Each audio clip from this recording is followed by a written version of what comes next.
tout à fait. Bah, Sûrement. évidemment, on commencera évidemment par vous, Madame Hill. Voilà, après, si vous souhaitez partir, il n'y aura pas de souci. Monsieur Brown, avant de commencer, je Oui, vous explique un petit peu le déroulé, même si normalement votre équipe, je préfère, Mais je vous en prie, reconfirmez.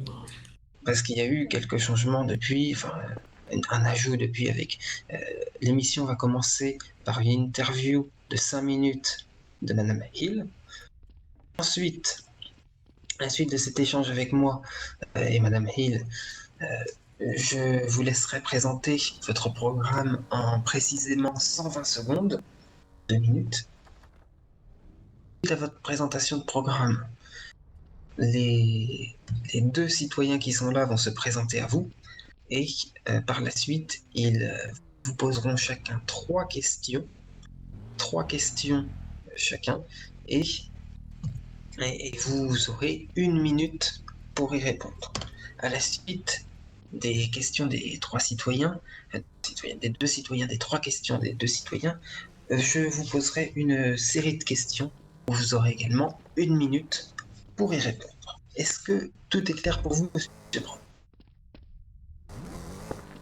Oui, oui, absolument. Très bien. Monsieur Malvinez, vous me dites quand vous êtes prêt. Très bien. Mesdames et messieurs, bonjour, bienvenue sur la NSF News. Aujourd'hui, nous poursuivons notre émission politique exceptionnelle dans le cadre des élections du 60e gouverneur du Tennessee. J'ai le plaisir d'accueillir aujourd'hui Monsieur Brown. Monsieur Brown, merci Bonjour. de votre venue. Mais merci pour votre invitation. Merci à vous, Monsieur Brown. Et à droite, j'ai actuellement 3 personnes qui sont là. Je vous laisse donc admirer Madame Hill. Ensuite, Monsieur Hendrickson. Et C'est pour moi. finir, Monsieur Diop. C'est moi. Voilà, ce sont 3 citoyens. Donc, Monsieur Hendrickson et Monsieur Drop poseront par la suite des questions à Monsieur Brown. Et nous allons tout de suite commencer l'émission politique par une interview avec Madame Hill. Madame Hill, bonjour, bonsoir. Merci de venir sur le plateau de la NSF News pour répondre à quelques questions. bonsoir Antoine, merci pour votre invitation, ça me fait plaisir. Merci à vous. On va commencer par une question toute simple. Vous avez récemment rallié le Parti républicain pour soutenir la candidature de M. Brown. C'est beau ça. Euh, C'est beau ça. parti républicain que vous ralliez après avoir publié notamment récemment un livre, Le désastre républicain. Vous rejoignez donc ce désastre, Madame Hill? Alors, tout d'abord, merci pour cette question Antoine, parce que c'est important aujourd'hui d'y répondre en toute transparence par rapport aux remarques qui m'ont été faites sur les réseaux sociaux. Ce livre, il décrivait en fait un mouvement de représentants qui ne respectaient pas les engagements auxquels ils avaient obligation de respecter lorsque le peuple les ont élus.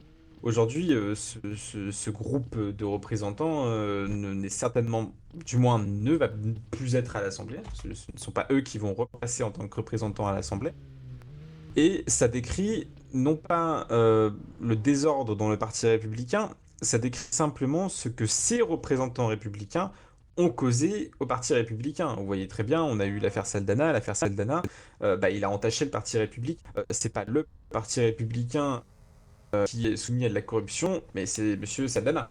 Là, c'est le même principe. En parlant de ces 3 députés républicains qui ont fait des actes ignobles, hein, il y a eu des agressions et autres, et j'en passe, même si aujourd'hui, officiellement, ce n'est pas reconnu, ce livre-là décrivait simplement ce que ces 3 députés-là faisaient à l'Assemblée. Le Parti républicain, c'est un parti qui est prospère. Il est nationalement connu, je dirais même mondialement, que ça soit en dehors de l'Amérique, ce parti-là, il est connu via Trump et j'en passe. Donc non, je pense que comparé à ce que les gens peuvent penser, je ne suis pas là pour dénigrer le Parti républicain. Ce livre-là ne dénigrait pas le Parti républicain. Le gouvernement non plus n'a pas été dénigré, parce que j'estime que Monsieur Nichols a fait un travail remarquable. Je crois qu'il est l'un des gouverneurs les plus irréprochables. Même si je suis d'accord avec certains de nos concitoyens, il y a toujours des actes à améliorer. Mais un gouverneur n'est jamais parfait. La perfection n'existe pas. Et en politique, quand on ne prend pas des risques, eh bien on ne se lance pas en politique. Moi, j'ai pris des risques. J'ai pris ce risque de me rallier au Parti républicain. J'ai pris ce risque de sortir ce livre, même en sachant que j'allais me rallier au Parti républicain.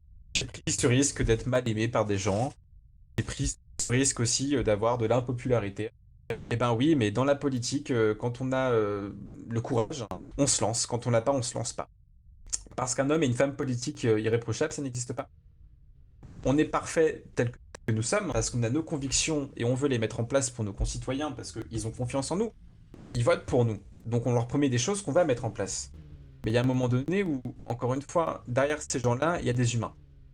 Et quand j'ai voulu me rallier au Parti républicain, je ne me suis pas rallié uniquement parce que M. Brand proposait des idées qui me correspondaient. Je me suis rallié parce que derrière ça, c'était un humain qui non seulement a toujours été engagé pour sa patrie et son État, mais aussi parce qu'il aime son État. Et je crois qu'il faut apprendre à le connaître un peu personnellement pour savoir que ses idées sont finalement bénéfiques pour le bien de notre État et même du pays, hein, parce que si on aurait tous les États de notre pays qui fonctionneraient correctement, croyez-moi, des soucis, on en aurait très peu. Mais moi, ce que je veux dire aussi, c'est que Monsieur Brand, comparé à ce qu'on voit passer sur les réseaux sociaux, on voit passer ça à la raciste et j'en passe. Mais j'aimerais bien entendre les gens qui accusent Monsieur Brand d'être un sale raciste, d'où sortent-ils leurs informations? D'où sortent-ils ces informations? Moi, j'ai la réponse. J'ai la réponse parce que encore hier soir, il y a eu une campagne de dénigration, une campagne ignoble, hein, parce que je suis désolé, hein, mais quand on ressort des choses qui se sont passées dans la vie personnelle d'un candidat, c'est une campagne ignoble. Même moi, en 2 campagnes politiques, jamais une fois on m'a fait ça. Ils ont ressorti, les socialistes, hein, bien évidemment quand je dis ils, c'est les socialistes, ils ont ressorti des choses qui n'avaient mais strictement rien à voir avec la politique, des choses qui voulaient simplement attaquer Monsieur Brand personnellement sans réelle justification derrière. En fait, le principe, je pense, c'était faire du mal et balancer sa haine aux yeux de tout le monde. Sauf que manque de bol pour eux, ça n'a pas fonctionné. Ça n'a pas fonctionné parce que les gens se sont rendus compte qu'en fait, c'est un peu des gens qui sont bourrés de haine à l'intérieur, qui n'ont jamais été satisfaits politiquement parlant, et qui vont du Tout à coup fait d'accord. choisir le candidat et le détruire par X ou Y raison. Bah, la vérité, c'est que Très Madame bien. Waters, j'ai envie de lui dire qu'elle ferait une bonne assistante sociale, mais pas une bonne gouverneure. Parce que vu ses promesses, et notamment promesses économiques, je suis persuadé que si elle est à la tête de notre État, c'est banco, l'État n'a plus d'argent et c'est fini, on met la clé sous la porte. Ça, je vous le garantis. Très bien. Madame Hill, je vous laisse finir par cette dernière question très rapidement. Euh, Vous aviez le Parti républicain. Qu'allez-vous faire au sein de ce... Mais je vais naturellement m'investir comme je le fais actuellement. Mon parti républicain, aujourd'hui, c'est mon parti. Le parti que j'ai fondé a décidé de me licencier parce que je n'avais pas respecté le règlement interne de celui-ci. Eh bien, tant pis, je me réoriente dans le parti républicain. Et je suis ravi de pouvoir travailler aux côtés de Jim. Je suis ravi d'avoir Monsieur Bell à mes côtés aussi. Ce sont tous mes fidèles collaborateurs. Aujourd'hui, on fait banco sur ce qui s'est passé dans le passé. On fait place au présent et je suis ravi de collaborer avec eux. Je vais désormais vous laisser euh, à une tâche un peu compliquée, évidemment. Résumer le futur de vos 6 mois de mandat, si vous êtes élu, en 120 secondes. Donc je vous laisse faire ça-ci. Je vous laisse faire cette tâche de présenter votre programme en 120 secondes. Monsieur Brown, allez-y. Je vous remercie. Bon, il est très très difficile de présenter un tel programme en 120 secondes, mais je vais Allez, courage, essayer. tu peux le faire, champion. Alors, moi je suis Jim Brown, hein, je suis un homme ordinaire d'une cinquantaine d'années. Je présente un projet qui est basé sur l'union des partis conservateurs, hein, Madame June Hill l'a rappelé.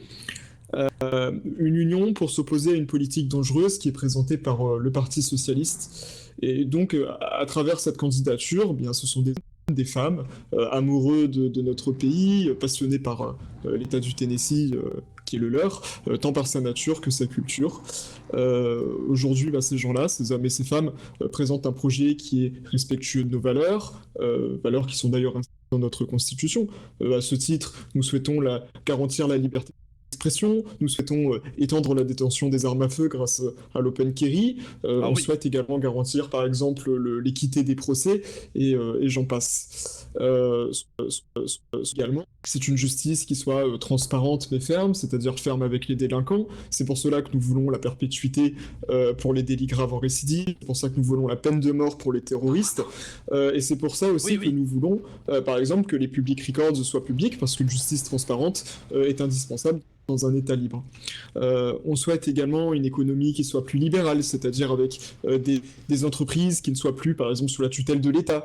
À ce titre, on voudrait que le code du travail soit plus léger pour que les entreprises et les industries, qui sont le cœur de notre économie, puissent créer de l'emploi et nous représenter nationalement, nous représenter internationalement, et c'est pour ça que je souhaite négocier avec elle. Je veux également négocier avec les grands groupes pour qu'ils s'installent chez nous. On l'a vu avec FedEx, on l'a vu avec Dunkin' Donuts, ce sont des groupes qui peuvent créer des milliers d'emplois, et il n'y a qu'en négociant qu'on peut les avoir chez nous. Je vais aller très vite. Je veux aussi un État dans lequel nos enfants puissent étudier, des conditions saines sans se mettre en danger. Je veux que l'école puisse transmettre l'amour de notre pays, l'amour de notre État, et évidemment, je souhaite un État respectueux de l'environnement. Très bien. Ouais, bravo, Merci, bravo. Monsieur Hendrickson, ce n'est pas la peine de faire vos commentaires. Et tout comme Monsieur Diop et Madame Hill, si vous en aviez à faire. Hein. Là, je vous laisse écouter les autres, vos remarques personnelles, vos hurlements, vos autres c'était mon premier amendement. émotions, Il est vraiment vous les dérangeant. gardez pour vous, que ça soit bien clair. Premier amendement, en Bon. tous les cas. Oui. Messieurs, dames, nous allons poursuivre cette émission. En tout cas, vous êtes mon héros, monsieur Bon. Bond. Vous passerez à Messieurs, 100%, c'est sûr. nous allons poursuivre cette émission avec sûr. une série de 3 questions pour chaque citoyen. Monsieur Hendrickson, je vous laisse commencer à poser une question les unes après les autres. Monsieur Brown, vous avez 1 minute pour répondre à chaque question. On peut y aller.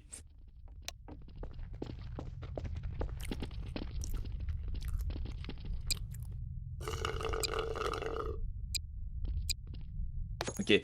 Alors, Ah, c'est bon, allez. bonsoir. Allez-y, monsieur Je me Hendrickson. présente, Clatus Hendrickson, co-gérant du Hendrickson Gun Shop sur Foxholo. Du coup, je suis actuellement, comme vous le voyez, un bon citoyen américain, voilà, hein, un de plus.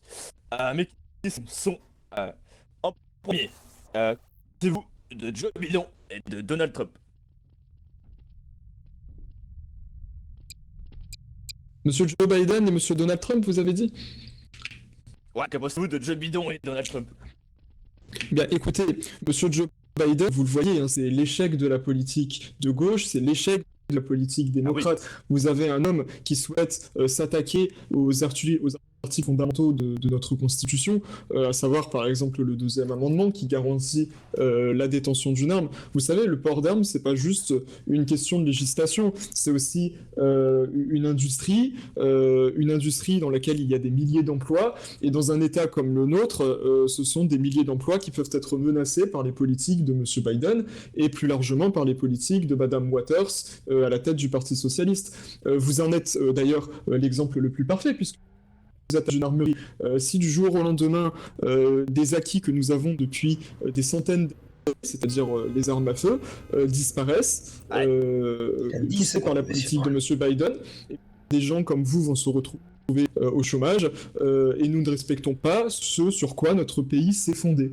Et je pense que effectivement c'est une erreur. Et alors, M. Donald, il y a du très attaché au port d'armes, et je pense que c'est une très bonne idée. Ah oui. Ah bon, Toto Donald. Merci, monsieur Brown. Monsieur Ouais. Hendrickson, je vous laisse poursuivre avec votre seconde question. Ouais, alors ma deuxième question est, quand vous serez gouverneur, parce que pour moi, vous passerez à 100%, hein, c'est sûr, qu'allez-vous faire face à la racaille qui se multiplie aussi vite qu'un couple de lapins en route, ce qui crée une insécurité pour les commerçants de Townsend. Par exemple, mon commerce, Hendrickson Gun Shop, ainsi que pour le Peter Coffee, la Ligue des Campagnards, ainsi que le Texaco. Parce qu'on en a ras-le-bol de ces racailles qui viennent, putain, foutre le bordel et tout casser. Et tout voler. Eh bien, écoutez, c'est très simple, hein. La criminalité, la délinquance, ce n'est pas inné. Les gens ne naissent pas délinquants. Ils sont délinquants parce qu'on les a lâchés. Ce qu'il faut faire, c'est les récupérer. Je pense que ça passe d'abord par l'éducation, c'est-à-dire qu'il faut que nos enfants puissent étudier l'histoire de notre pays, la fierté que d'être américain, le pourquoi il faut être respectueux de la loi, et dans le cas où ils n'arrivent pas à le faire, il faut détruire la délinquance de l'intérieur. Aujourd'hui, nos capitales, nos campagnes aussi, malheureusement, sont gangrénées par les gangs, et ce qu'il faut, lorsqu'il y a des gangs, eh bien, c'est les détruire. Moi, ce que je propose de faire, c'est d'équiper les polices locales de suffisamment de matériel qui permettent d'infiltrer et de l'intérieur de pouvoir détruire et renvoyer devant la justice ces groupuscules criminels, puisque quand il n'y a plus de gang, c'est bizarre.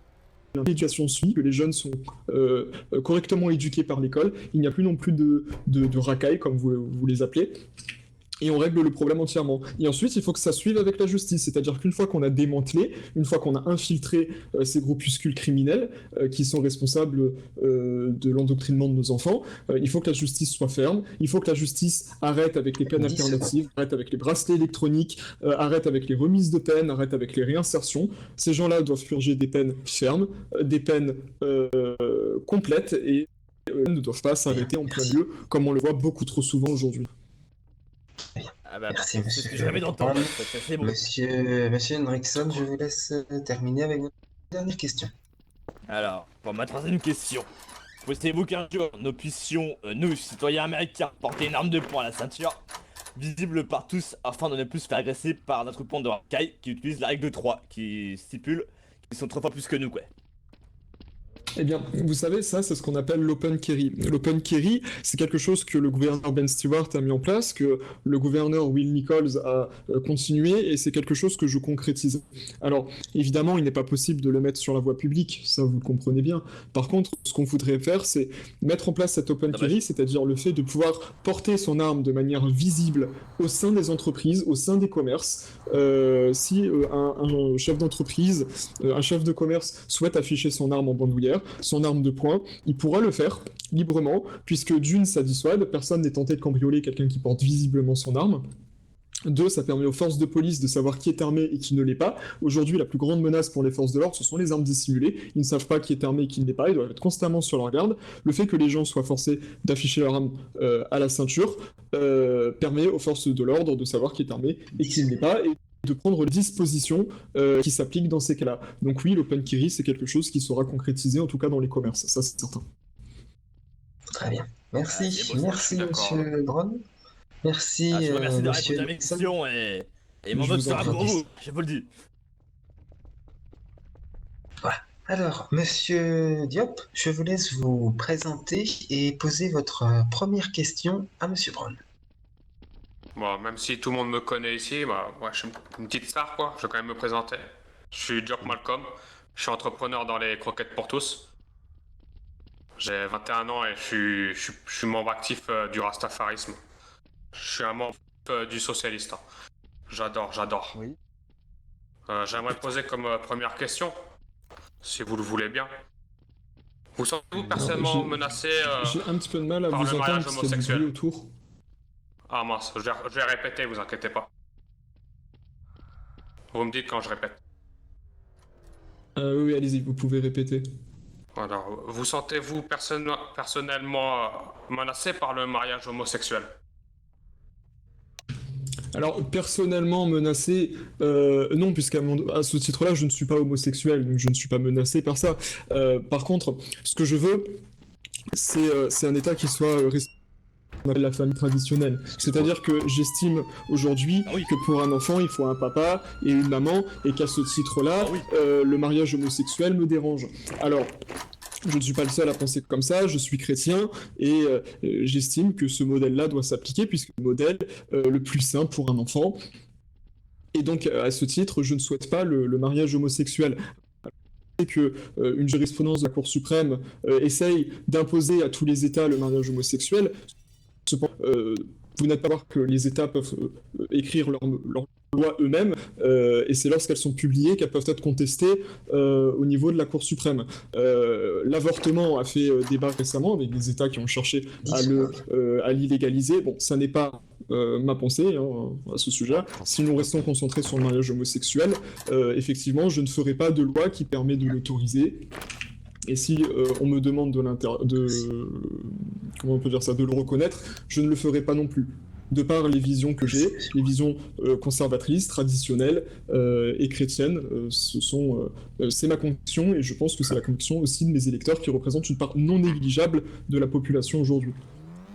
Très bien, merci, C'est monsieur un Brown. petit peu quand même. Là. Ouais. Merci, monsieur Brown. Monsieur Diop, je vous laisse poursuivre. Ouais, étant donné que moi je suis vraiment préoccupé, je suis Donne pas parler, socialiste, c'est grave ça. l'écologie. Tais-toi, Rickson. Moi, vraiment, l'écologie, c'est quelque chose d'important pour moi. Je voudrais savoir quels sont vos 3 gestes écologiques pour une personne qui n'est pas écolo.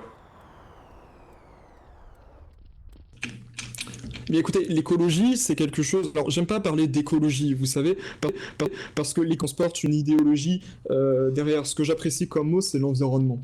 Voilà, je suis quelqu'un qui suis respectueux de l'environnement, puisque, je vous l'ai dit, je suis chrétien, et j'estime que l'environnement, la nature, c'est quelque chose d'important, c'est la création de Dieu, et qu'à ce titre, en tant qu'humain, on a cette responsabilité de le respecter. Alors, ce que je propose, parce qu'on ne va pas parler que de moi, je suis candidat à l'élection du gouverneur, nous ne sommes pas là pour faire une épilogue sur les gestes que je fais au quotidien, mais plutôt mes actions en qualité de gouverneur. Et à ce titre, nous avons un projet, nous voulons par exemple la plantation de nombreux arbres, on souhaite qu'il y ait des parcs qui soient ouverts, construits, afin que dans des capitales comme Nashville, nous puissions retrouver le charme qu'elle possédait avant, que les campagnes puissent être préservées, que les forêts puissent être rénovées avec la construction de nouvelles infrastructures, de nouvelles routes, afin que les familles puissent s'y retrouver et retrouver la joie qui est de se retrouver véritablement dans la nature.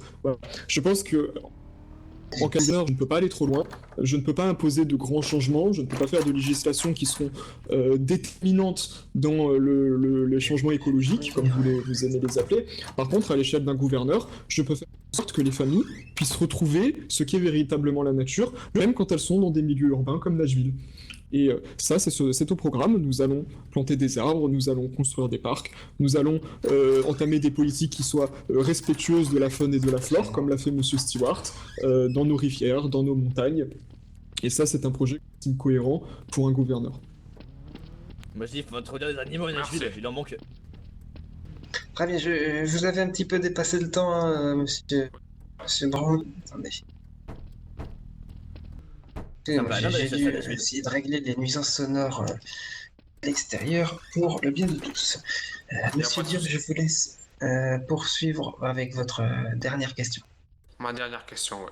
Alors, je tiens à prévenir quand même, c'est pas une question qui est de moi. C'est une question qui vient des résidents de Black Machalot. Ils se préoccupent vraiment de savoir si vous êtes proche du peuple.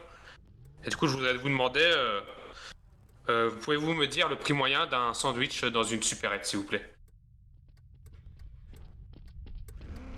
Mais écoutez, proche du peuple, je pense que je le suis. À ce titre, lorsque je sors dehors, je suis reconnu régulièrement. J'ai ce privilège de pouvoir être reconnu, ce qui me sépare très nettement de ma concurrente, Madame Carrie Waters. Et j'ai également été dans cette ville, hein, Townsend, je l'ai dans mon cœur, puisque j'en ai été à la tête au bureau du shérif pendant une longue période. Et je pense être un américain comme absolument tout le monde, pas faire partie d'une espèce d'oligarchie, d'une classe dominante. Et oui, à ce titre, je peux vous donner le titre d'un sandwich. À Townsend, le sandwich, c'est environ $15. C'est ça? Effectivement, oui. C'est tout de vous. Merci. Merci de ne pas faire vos remarques Oui, très fréquemment, dérangeant de monsieur faire sortir. Nixon. Monsieur Diop, merci pour vos questions. Monsieur Merci, Brown, merci merci de rien. pour vos réponses. Nous allons évidemment poursuivre avec les questions que je vais vous poser. Donc, Monsieur Brown, première question. Quel est votre programme pour lutter contre le développement économique inégalitaire? Alors, le développement économique inégalitaire, c'est ce que vous avez dit? Tout à fait, à l'échelle de notre État. Bien, écoutez, le développement économique inégalitaire. Vous savez, il y a dans l'État du Tennessee une pluralité d'entreprises et d'industries. Et chacune, comment je peux dire ça, chacune est importante à son niveau, puisqu'on a de très petites entreprises et nous avons des très grands groupes qui viennent soit d'autres États, soit de l'étranger. Et j'estime, en tant que libéral, que l'État n'a pas à intervenir dans la gestion de crise, dans les aides qui sont allouées, n'a pas à intervenir non plus au niveau de la législation. C'est pour ça que je veux, par exemple, un code du travail qui soit nettement plus allégé. Pourquoi? Tout simplement parce que des entreprises qui peuvent se développer librement, qui établissent leurs propres règles au niveau des marchés. Ce sont des entreprises qui peuvent être concurrentes, ce sont des entreprises qui peuvent se développer plus facilement, et à ce titre qui peuvent créer de l'emploi. Donc, les monopoles, par exemple, ne me dérangent absolument pas, et je pense que nous ne sommes pas dans des pays européens dans lesquels il est nécessaire d'établir des règles très très strictes, et je pense que pour le Tennesséen moyen, il n'y a rien de mieux que cette politique-là, puisqu'elle favorise l'emploi, elle favorise les salaires, et si nous n'adoptons pas ces législations, l'Américain moyen y perdra. Et bah, t'es tourné de spécialiste. Monsieur Brown, pour cette première question, messieurs, dames, à ma gauche, messieurs surtout, laisse garder le silence. Merci. Pour nous éviter de perturber les nuisances. On en a déjà beaucoup à l'extérieur. Deuxième question. Qu'allez-vous améliorer concernant l'accès à la santé pour les Tennessiens, monsieur Brown?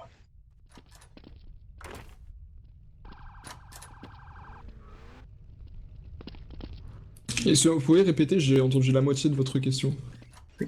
Intéressant. Je vous ai parlé de la santé. Améliorer. Voilà, si vous m'entendez bien. Qu'allez-vous améliorer concernant l'accès à la santé pour les Tennesséens? Ah, alors, l'accès à la santé. L'accès à la santé, c'est quelque chose de primordial au sein de notre État. Alors, comment est-ce que je peux garantir ça? Vous savez, je suis candidat pour être gouverneur de l'État du Tennessee, et malheureusement, pas président des États-Unis. Donc, je ne peux pas garantir à chacun un accès unanime à la santé. La législation ne va pas tellement changer à ce niveau-là. Par contre, ce que je peux garantir aujourd'hui, c'est une association d'autant plus importante à HCare, qui est une entreprise privée et qui est le nec plus ultra, je pense, en termes de santé.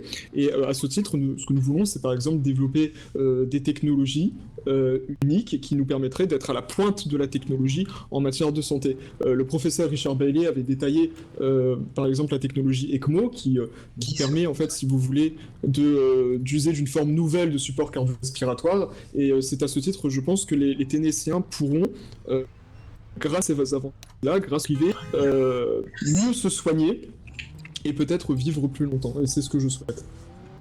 Très bien. Merci pour cette réponse. Quelle est votre vision du futur du tennis au niveau environnemental, monsieur Brown? Eh bien, je l'ai dit tout à l'heure à ce monsieur Monsieur Diop. Monsieur Diop m'avait posé une question à peu près similaire. Vous savez, en termes d'environnement, je suis respectueux de la nature puisque je suis chrétien. Et ce que je voudrais, c'est que les familles puissent retrouver ce sentiment de liberté que nous avions il y a 40 ans, c'est-à-dire pouvoir se retrouver plus facilement dans la nature. Alors, ce que je ferai évidemment, c'est favoriser les politiques qui permettent aux enfants des milieux urbains de pouvoir découvrir par exemple la nature qu'offre le Tennessee, pouvoir leur faire découvrir les montagnes, pouvoir leur faire découvrir les forêts, et pour ces enfants également qui sont dans des milieux très urbains, pourquoi pas ouvrir des parcs. Nous avons également eu la volonté avec Madame Hill de construire, de planter plus d'arbres ce qui permettrait en fait d'avoir des villes qui soient nettement moins urbaines, mais dans un espèce de mix, si vous voulez, entre la ville et la nature. On aimerait des villes naturelles, tout simplement. C'est beau ça. Pouvoir se connecter à nouveau avec la nature et évidemment élargir aussi la possibilité, les terrains de chasse, afin que les gens soient également connectés à cette nature. Ah oui, la chasse, oui. Monsieur. Merci. Monsieur Brown sur ce point. Question suivante qui est lien avec les 3 dernières. Questions qui ont été entièrement rédigées par une intelligence artificielle, Monsieur Brown. Que pensez-vous encore. des intelligences artificielles et pensez-vous qu'elles peuvent aider la population, qu'elles menacent des emplois? Quel est votre avis sur ça? Eh bien, alors vous me demandez pour l'intelligence artificielle, moi je ne suis pas très... Si vous arrêtez de taper à un tout, petit peu... non, ça répond pas, Attends, arrêtez du de bruit taper. autour. Hein. Qu'on vous entend suis bien un en bas, petit peu- c'est horrible. Merci beaucoup. Il parle au mégaphone, c'est peut-être pas une bonne idée. Vous savez, vous pouvez décompter mon temps de parole s'il vous plaît. Je ne suis pas très connecté à J'ai tout ce pas qui est lancé, technologie. je lance le j'ai- chronomètre, vous pouvez... Allez-y. J'ai encore un peu de mal avec les ordinateurs, vous savez, tout ça n'est pas de ma génération. Par contre, je peux comprendre que certains s'enthousiasment pour l'intelligence artificielle et qu'au contraire, certaines personnes... Il y a encore des sirènes. C'est très bruyant cette scène. Et qu'au contraire, certaines personnes s'en inquiètent tout simplement. Je pense que l'intelligence artificielle peut avoir une place primordiale dans nos industries. Hein, nous parlions des emplois tout à l'heure. À ce titre, elles peuvent aider les ouvriers à avoir une charge de travail soit peut-être moins compliquée, moins physique. Par contre, elles peuvent aussi menacer des emplois. Et je pense qu'il est nécessaire en tant que gouverneur d'user de la force publique, que les intelligences artificielles ne rompent pas non plus les emplois. Ce qu'il est nécessaire de faire, c'est accompagner effectivement nos salariés, nos ouvriers, afin que leurs tâches au travail soient moins difficiles. Mais il ne faut pas non plus que les intelligences artificielles remplacent nos ouvriers, puisqu'ils sont le cœur économique de notre État. Ce sont eux qui consomment une intelligence artificielle. Elle, avec le salaire qu'elle n'a pas, ne peut pas consommer et participer à l'activité économique de notre État. C'est bien de la belle merde les intelligences artificielles, hein. Moi je vous le dis. Je vais... Monsieur... Je vais poursuivre dans le vacarme des sirènes. Aïe. Putain, oui. S'il vous plaît, quand même, monsieur Diop, vous avez pincé, monsieur Oui. Hendrickson. Ah non. Mais qu'est-ce que vous faites là? Il a crié. Ouais, je vais me faire agresser. Vous avez crié. Non, là. Messieurs, allez, vous ne savez pas vous tenir, vous sortez tous les deux. Je n'en ai strictement rien à faire. Oui, il l'a Bah, tapé. c'est ce salut, ça va pas se tenir. Hein. Il Moi, je me m'a tiens blessé au niveau de la au- jambe. Si j'ai une interaction, les deux sortent. Est-ce que j'ai bien été C'est Axel clair? qui a parlé. Non, non, je Oui, n'en monsieur. ai rien à faire. Je n'en ai rien à faire. Les deux sortent. Oui. Du calme, Elle était messieurs. claire. Ouais, Laissez socialiste. terminer la fin de Ça l'interview, fout, le s'il vous plaît. Monsieur Hendrickson. Si je vous entends encore d'ici la fin de l'émission, vous sortez tous les deux. C'était clair. Très bien, merci. Donc, vous lisez, je vais continuer avec les questions. Question suivante, monsieur. Bon, on peut consulter votre programme très complet sur votre site, Je vous notamment remercie. votre site internet, très complet, mais il y a un point qui fâche, Oui. qui me fâche, à vrai dire, monsieur Brown. Est-ce que vous pensez réellement que face au désastre climatique qui est à venir, aux immenses incendies, aux tornades meurtrières, promouvoir une agriculture locale, intensive et polluante, ou protéger les quelques forêts que nous avons est suffisant? Bien. Écoutez, je suis gouverneur de l'État du Tennessee et à ce titre, je ne peux par exemple pas lutter contre les tornades. Je pense que ça, vous le comprendrez. Je pense que une activité environnementale locale, c'est la garantie de trouver des emplois, c'est la garantie aussi de manger correctement pour nos enfants.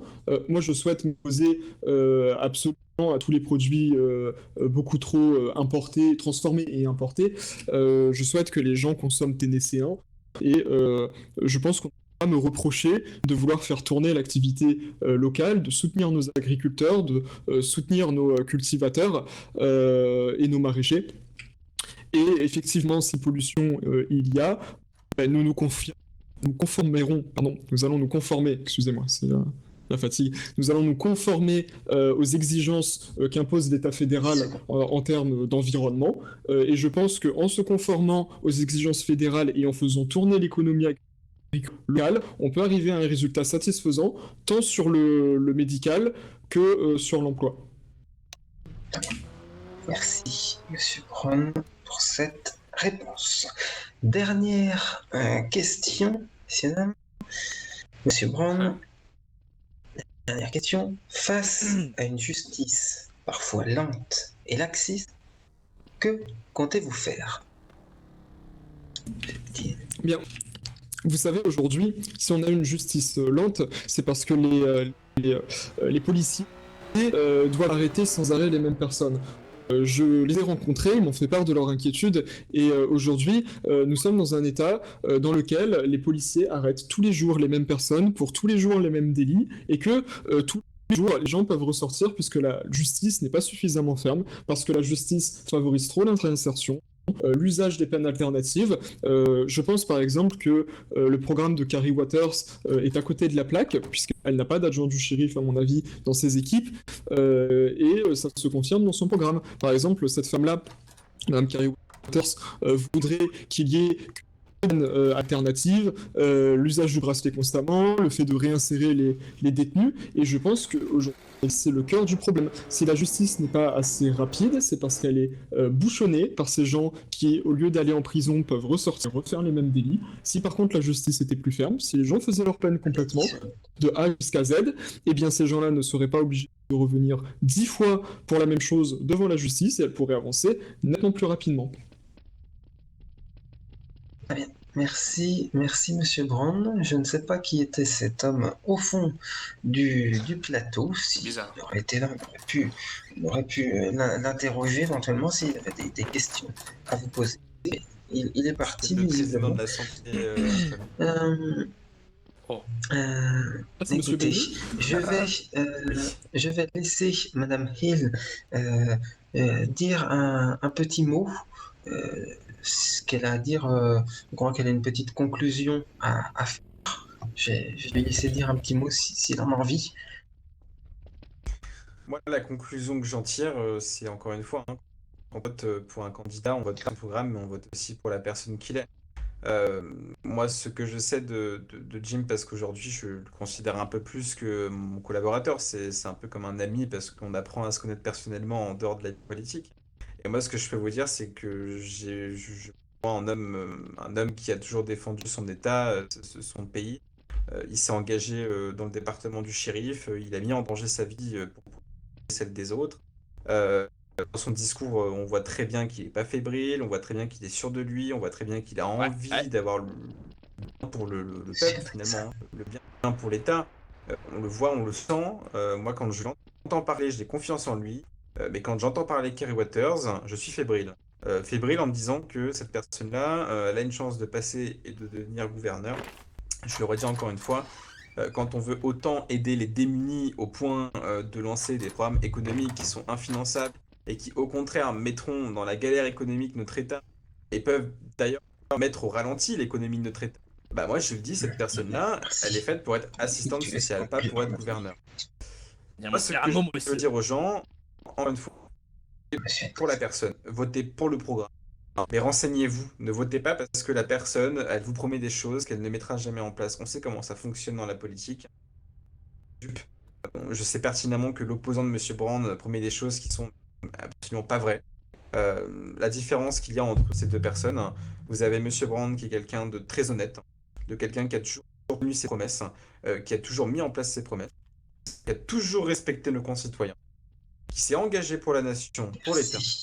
Et en fait, c'est une personne qui n'a strictement rien fait pour l'État, qui est inconnue de... Moi, c'est simple pour moi, je voterai Jim Brown. Et j'incite les gens, s'ils ont envie de sauver un peu notre État d'une idéologie socialiste un peu dangereuse, hein, parce que c'est du communisme finalement. Très dangereuse, Bah, vous pouvez le dire. Très dangereux, Merci. ouais. Non. Oui, parce que derrière l'appellation socialiste, C'est votre j'aimerais avis. quand même le dire, que tout le monde en prenne conscience. Derrière le mot socialiste se cache en réalité l'extrême gauche. Hein. Son programme est d'extrême gauche. Exactement. Quand cette Merci, femme monsieur Brown, je dit vous noir sur blanc laisserai qu'elle souhaite quelques instants réécrire pour entièrement la conclure, Constitution, c'est de l'extrême juste gauche. après. C'est ce que veulent les anarchistes. Je vais vous laisser en une phrase, si vous aviez, monsieur Hendrickson, juste une phrase, parce que nous n'allons pas nous attarder. Une phrase pour conclure. Alors, pour conclure, votez Jim Brown pour un avenir radieux. Très bien, merci.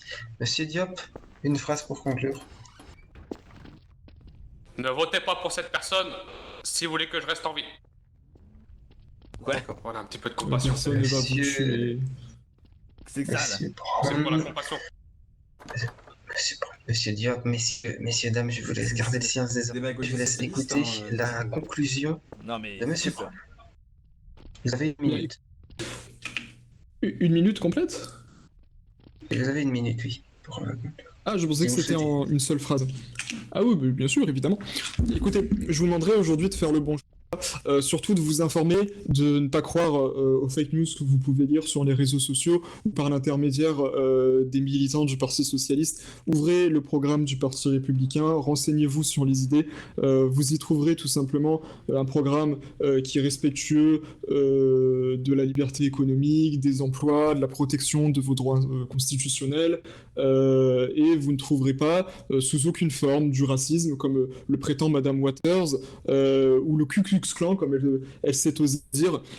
Vous y trouverez des gens, des femmes, des hommes passionnés par leur pays, amoureux de leur État, et des gens qui veulent tout simplement vivre mieux, vivre dans un État où ils sont en sécurité, dans un État où l'éducation suit, où la justice suit, dans un État dans lequel on peut soigner correctement, un État qui est resplendissant. Il faut que être habitant du Tennessee soit une véritable fierté, tant au niveau national qu'au niveau international. Et je souhaiterais aujourd'hui faire de notre État un État meilleur, tout simplement. Merci. Bravo, Merci. bravo, ouais. Merci, messieurs. Très beau. Merci, monsieur Brown, pour cette conclusion. Mesdames et messieurs, merci de nous avoir suivis pour cette deuxième Merci à vous. et dernière Merci à vous. Antoine. émission politique. Merci à vous, ouais. Évidemment, étant donné que nous avons eu que 2 candidatures pour cette 60e élection du Ah gouverneur. oui, que deux. Merci d'avoir suivi l'émission et à très vite sur la NSF News.